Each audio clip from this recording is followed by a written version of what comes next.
सोलापुर के कुंभारी नवीन बिड़ी घरकुल में जोरदार बारिश और हवा के कारण कई लोगों का हुआ नुकसान। दरअसल ये घटना इतवार के दिन दोपहर को हुई।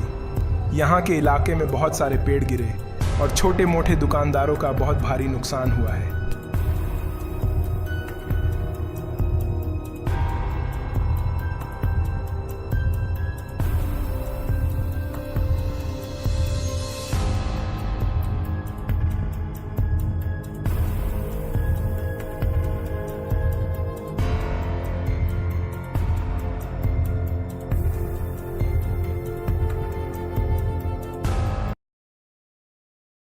आमच्या नवनवीन व्हिडिओसाठी लाईक, शेअर आणि सबस्क्राईब करा।